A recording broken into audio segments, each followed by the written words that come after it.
We're back with Worth Baker. And Worth, do you want to do a quick sentence on you? Yeah, I'm an iOS developer. I live in Boulder, Colorado. I grew up in Nashville, Tennessee, went to college in Vermont, and then moved to Colorado, and I never want to move east again. Legitimate. So how long have you been in iOS? Coming on 3 years. I've been employed as an iOS developer for just over 2 years, but I started this whole thing like about 3 years ago. So working your way into the industry. Yeah, exactly. And have you done hackathons before?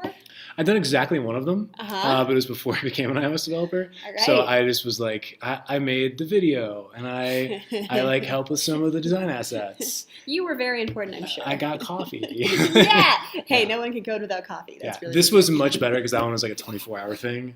We're up all night. That was garbage. Oh, so coffee was really like... Yeah, you were maybe the one leading the team there. I was the hero. Yeah, pretty much. So, okay, so for this round, you were our solo iOS developer. Yes. And so you had to do a lot of work very quickly. So tell us about a tool that you brought into our project that helped you get things done really quickly. Yeah, so the Android team, you found like a great library that just sort of like brought a chat interface to you and had all the bells and whistles that we actually needed. It was very convenient for you to do that. I maybe could have found something like that for iOS. I just chose to go the harder route and build it myself, which was probably foolhardy, but I finished, so whatever. Okay, more control that way, right? I did you use... do it how you wanted. Exactly, yeah. So I subscribe to a lot of iOS newsletters and that kind of stuff, and one, they always had a link to like new dependencies or new libraries you could check out. Yeah. And one of them was pretty simple. It was just, it takes a standard iOS UI table view, which is, you've seen... And if you ever looked at the Contacts app in your phone, that's just a table view. I feel like most apps just come down to a table view in some form or another. Take this JSON and put it in this form and go get some coffee. Slightly different things that you're plugging in. Is there an image? I don't know. Yeah. Anyway, so all this library does, it's called ReverseExtension. It just takes a UI table view and just flips it upside down. So instead of things coming in from the top and going descending, they're going from the bottom and they go up. Much like a text message. Exactly. Yeah. That's pretty much the use case this guy lays out. So it's actually an awkwardly large amount of code because like flipping stuff is sort of just a lot of edge cases you have to think about, I guess. But in any case, it was super useful. I had to the dependency itself it was literally one line of code to integrate in my project, but building manager to keep the various messages in sync, keeping them in order because you've got a list of items. If I just took from the bottom of it, basically would be in reverse order, even though it's already in reverse order. It's easier to visually see than to think about. So should we draw it on a whiteboard here? Oh, we could, yeah, sure. Yeah, I guess that's pretty easy. Yeah, here we go. So can you see this? So standard UI table view, just items go in from the top like that. So 0, 1, 2, 3. And are you usually pulling this in from a list, from an array? Yeah, typically from an array. I'm speaking in Java, so I don't know what the... Yeah, it's an array. Yeah, okay. So typically with UI table view, you have a UI table data source that you set. Right. Typically it's in the same class, and you just have an array of strings or whatever. Yeah. And that is what there's some glue code you got to fit together, but that's just backs to your UI table view. Cool. Set a label from that. All this library does is just take this and just does it the other direction. So in theory, it would be let's just say I have 4 strings, and I just say load the table view. It'll load like this.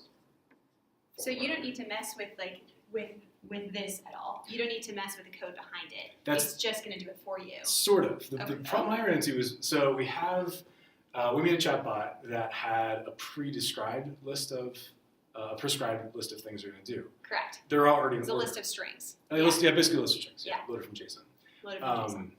If I didn't modify that, let's say actually this is wrong. It would do, if I just started from nil and said load all this information, it would do what I just did. But if I start, if I say, just give me the first one. And when you say, so if you just ask for the first one, what would have come up? Was it question 0 or question 3? It depends on what I asked for. But part of the problem was that we were inserting information. How I constructed it was basically the user response would get inserted in the same array of essentially strings that are presented. Okay. So we start with the first question. That's 0. Yeah. That goes here. The next one is kind of. So that's here. That's 0. Okay. Right there. The next one is currently 1. It's the next one. Yeah. But I need to put a user response in there first. And if I asked for just like the next item in the array, even without that, it would come out backwards. It was kind of strange. It's weird to think about. It's like number 3 would come out? Yeah, like I'm trying to remember. This all happened when I was tired in the morning yesterday, but it was like the first problem I solved. No one was here to get us coffee. Yeah, exactly. The fatal flaw in the team. I know. I actually like, especially towards the end, I was like, "Can we get like someone who's gonna get us some coffee?" Because I'm crunching right now. We should have had some delivery or something. Yeah, I'm trying to think of the exact. Not an app for that? Yeah, I know. Right? Yeah. I'm trying to think of the exact flow that like led to this thing. Basically, it would. I think I would like ask for like I had like a manager like that backs this whole array, and it would maintain this list. But Okay. I would ask for next, and next, like I wanted it to be the first one. Anyway, it ended up being more complicated than I wanted it to be. So I had to build all this glue code to be like, okay, I want the next one. Go through all these steps, be like, is there a user response? Do I need to insert it? If I don't need to insert it, how do I do this stuff? Right. The second complication, which I probably should have mentioned earlier. Yeah. Table views can load in 2 ways. One is you can just say reload data, and that just does this. It presents a view of 5 items, puts 5 items in the table view. Okay. What I wanted so to it do, like starts over. Yeah. Like reinstantiating the table. Exactly. Basically. Yes. Okay. It's useful if you just want to make like just some very just the whole thing needs to change because I've made substantial changes to my interface that don't require animation. Yeah. If you want to animate a single change. As though you're making a chatbot. Right. So you basically need to call like this sort of begin and update block. Okay. And in the middle say, I want to insert a row right here. Mm. The problem, this is the problem I ran into. Okay, so I wanted to insert a row effectively at 0.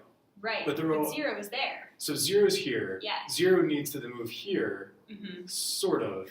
But the like 1 in this array needs to Yeah. become 0 in the table view. Oh. Does that make sense?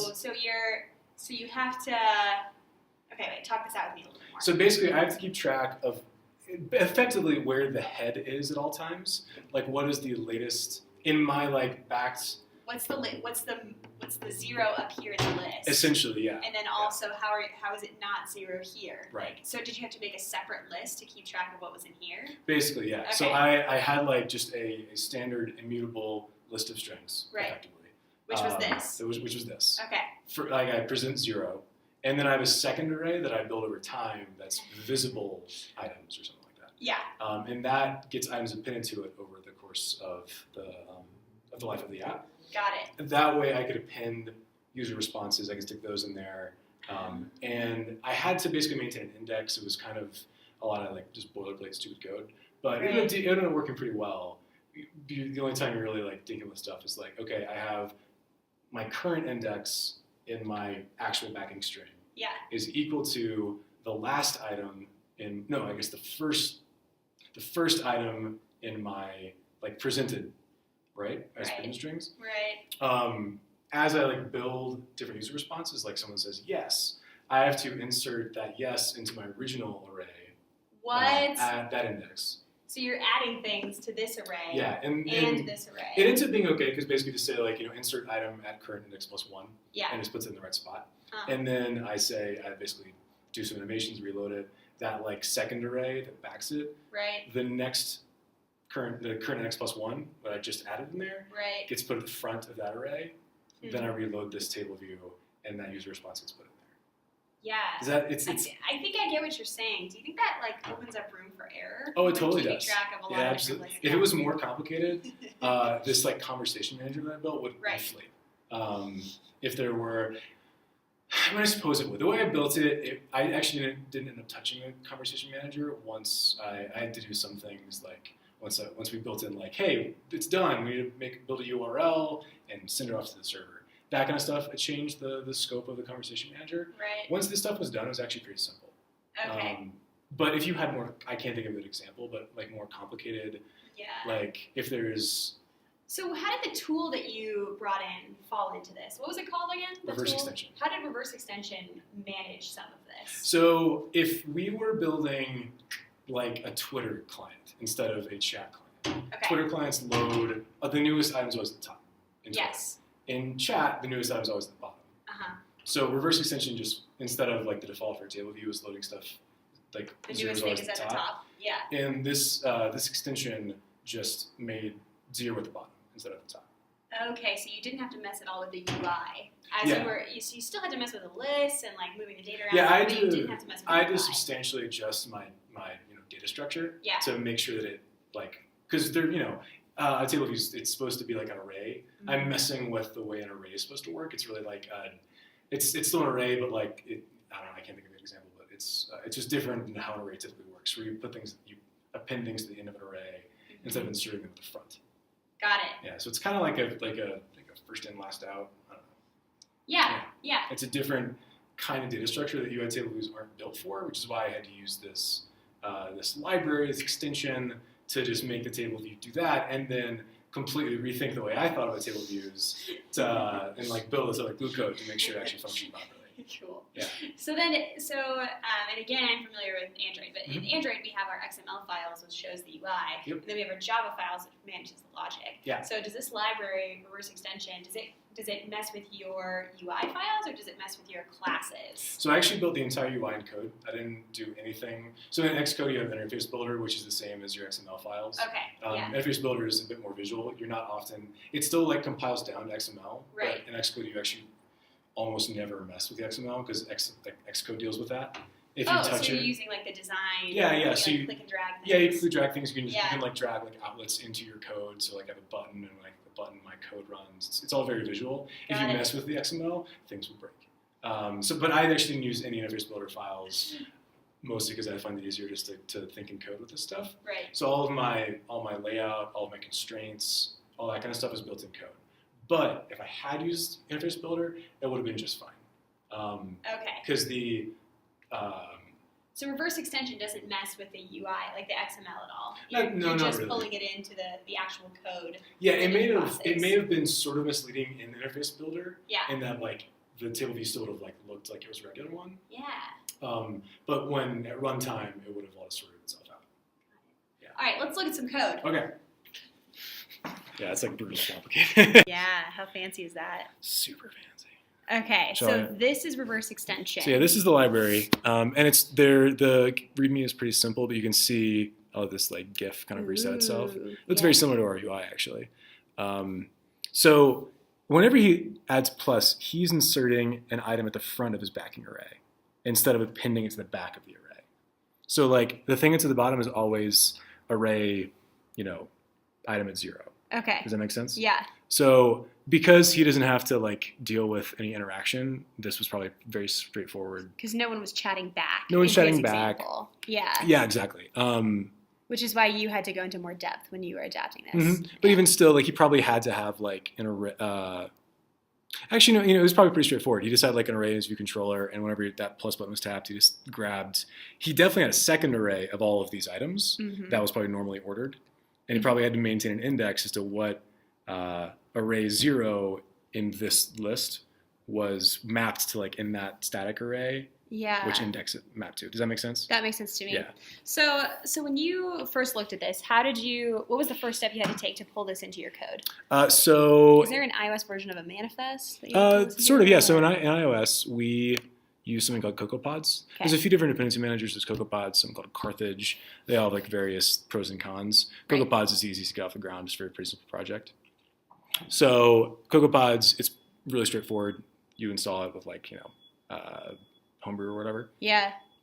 And you define a pod file, which is just basically, it defines some parameters, how it builds the code or how it structures your project essentially. And then your dependencies. It's pod, reverse extension, pod.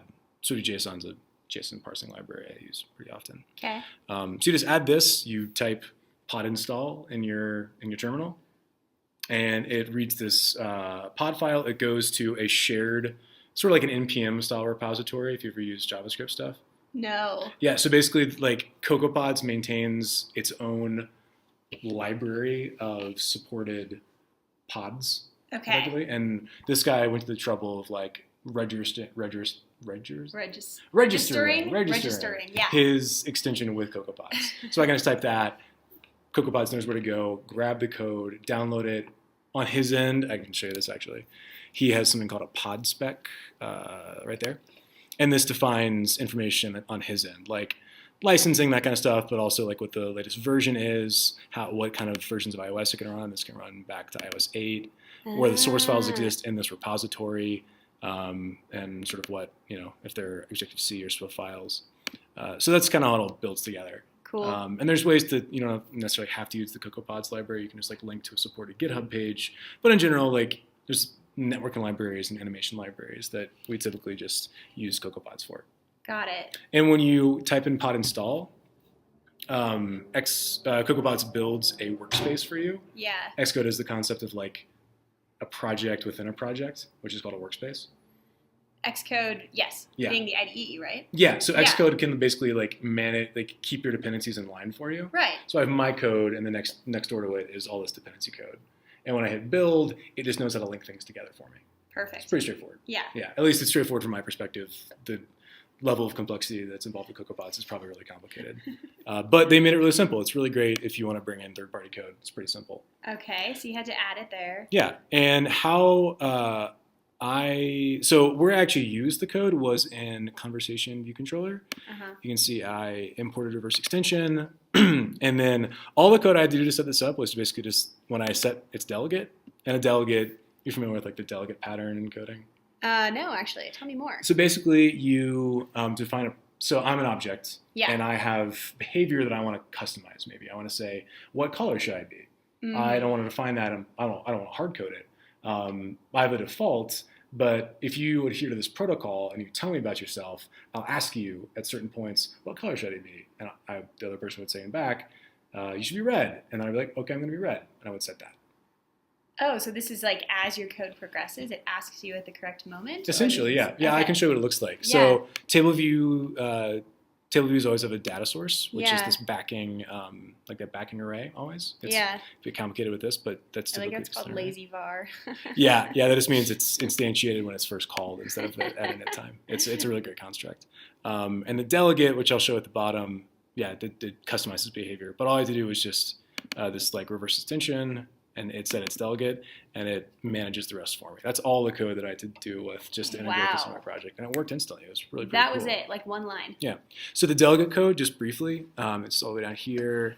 I have this extension, basically just like a continuation of my view controller class. Yeah. I just kind of keep it bundled separately. This is its data source and its delegate. Some of these are data source calls. Like I believe these two are for the data source, and it's asking how many things should I expect to be in this table view. And when it is going to present a cell, you basically just you can get the cell and then update it with information. So I go to my manager, which we'll talk about in a second. I grab the item for this index path, which is like the number, 0, 1, 2, 3. It's prompt, and I do some stuff to set up this cell. I could go like the way iOS deals with like table views is pretty cool, and how it like loads cells. It's pretty interesting, but I won't go into that here. And these are delegate calls. So like the table view will ask me, hey, generally, like what's the estimated height? It has a default. If I don't set this, it'll have certain behavior. But if I tell it about this stuff, then it'll. So you chose to add this method in, basically, because there was a default, but you wanted it to know this is how many you should return. And there are dozens of delegate methods that I could have put in here, and then it would have customized the behavior further. Like, hey, if one is tapped, what should I do? Right. Like that kind of stuff.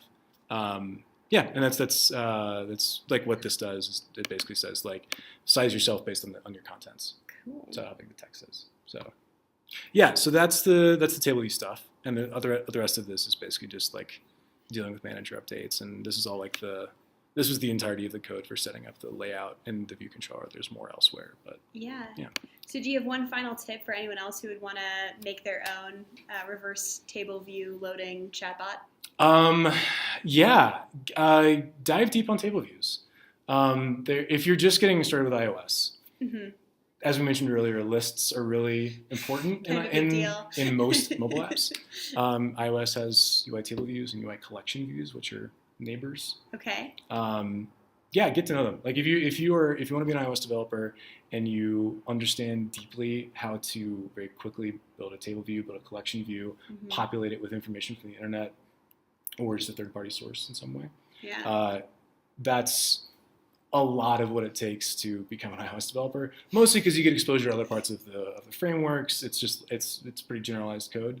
And there's particulars as to how you can lay things out. You get pretty powerful or pretty simple. So So this is something that you shouldn't just glaze over and know how to use. This is a place to go deep and make sure you have a really good comprehensive understanding. I would say in my 2 years of iOS experience, I've spent a large amount of time dealing with just particularities of how iOS deals with lists. 1.8 years of your team. Pretty much. That's probably something about my Android too. But yeah. Right on. Well, thank you so much again, Worth. Absolutely. Go team. Go team. Let's go win. Yeah.